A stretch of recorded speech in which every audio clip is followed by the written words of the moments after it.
रोहित की दीदी समीक्षा की शादी अर्पित से हुई थी। रोहित 20 साल का था जो कि अपना पूरा दिन मोबाइल पर ही निकालता था। कभी पबजी खेलता तो कभी यूट्यूब चलाता। एक दिन अर्पित और समीक्षा समीक्षा के मम्मी पापा से मिलने आते हैं और देखते हैं कि रोहित मोबाइल से हटने को तैयार ही नहीं है। अरे रोहित, तुम्हारी तो आईआईटी की परीक्षा है ना? तुम तैयारी नहीं कर रहे हो परीक्षा की? वो सब तो मोबाइल पर ही हो जाएगा। ये देखिए, ये है गूगल। इससे जो भी पूछो वो सब बता देता है। तो आखिर कागज क्यों बर्बाद करूं? अरे पर तुम इन प्रश्नों की तैयारी बिना लिखोगे कैसे? उसमें क्या है, ये देखिए नोटपैड, बिल्कुल कॉपी जैसा है, इसी पर कर लूंगा। हम जब तुम्हारी उम्र के थे तब हम दोस्त मिलकर प्रश्न हल किया करते थे।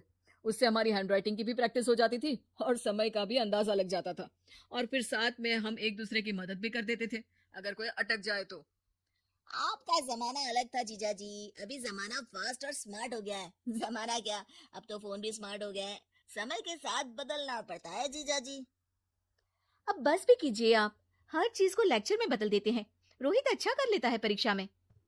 इतने में अर्पित के सास ससुर जी आ जाते हैं हॉल में। और अर्पित इस बारे में बात नहीं करता।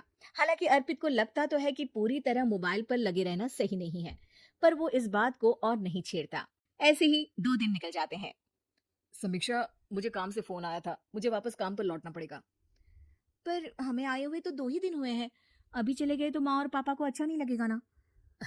अच्छा ठीक है, तुम रुक जाओ, मैं काम खत्म करके फिर लौट आऊंगा। एक काम कीजिए ना, परसों रोहित भी परीक्षा के लिए निकलेगा। आप उसी के साथ निकल जाना। दोनों वैसे भी बात नहीं करते। साथ में जाएंगे तो हो सकता है आप लोग आपस में बातचीत भी करने लग जाओ। ठीक है, मैं काम को 2 दिन टाल सकता हूँ। उसी रात जब सब खाना खाने बैठे थे, तो अर्पित अपनी जाने की खबर बाकी लोगों को बताता है। मुझे काम के लिए वापस जाना होगा। अरे बेटा, पर अभी तो तुम आए हो, इतनी जल्दी चले जाओगे? नहीं माँ जी, समीक्षा यहीं रहेगी और मैं जल्दी काम खत्म करके वापस आ जाऊंगा। अ, ठीक है, काम भी जरूरी है। वैसे कब निकलोगे बेटा? 2 दिन में।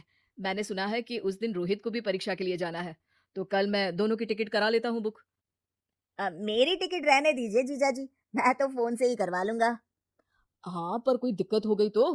अरे कोई दिक्कत नहीं होती जीजा जी, फोन सब कर सकता है।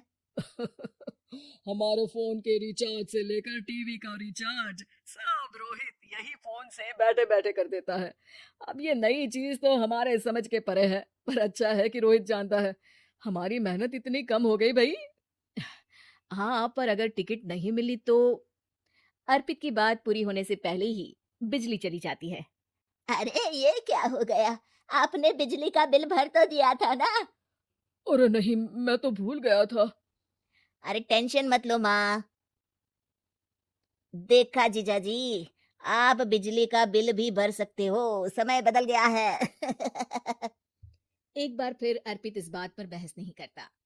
अगले दिन जाकर अपनी टिकट करवाता है और पैकिंग कर रहा होता है जब शाम को अचानक से रोहित के चिल्लाने की आवाज आती है। नहीं, प्लीज प्लीज हो जा, ऐसा मत कर यार, प्लीज हो जा। अरे क्या हो गया रोहित? दीदी, सर्वनाश हो गया। मेरी टिकट नहीं हो पाई दीदी। क्या मतलब टिकट नहीं हो पाई? इतने में वहां रोहित के मम्मी और पापा भी आ जाते हैं। अरे क्या हो गया?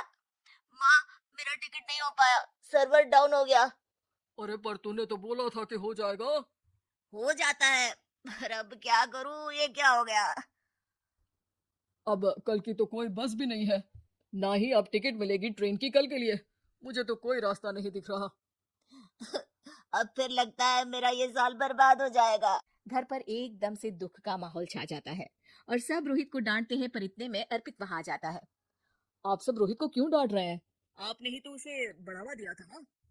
लेकिन इसकी लापरवाही के कारण इसकी परीक्षा छूट जाएगी। इसने तो हमसे कहा था कि टिकट हो जाएंगे। हे भगवान, अब क्या होगा? चिंता करने की कोई बात नहीं है, मैंने एक एक्स्ट्रा टिकट करवा ली थी। मैं समझता हूँ कि मोबाइल हमारा ही काम आसान करने के लिए है, पर उस पर ही पूरी तरह से निर्भर होना तो गलत बात है ना। रोहित टिकट को देखकर बहुत खुश हो जाता है और जोर से जाकर अपने जीजा जी के गले लग जाता है। सॉरी जीजा जी, मुझे आपकी बात ध्यान से सुननी चाहिए थी, पर थैंक यू सो मच। हाँ बेटा, तुमने तो इसका भविष्य बचा लिया। शिक्षा, दूसरों से मदद मांगना गलत नहीं, पर दूसरों पर निर्भर हो जाना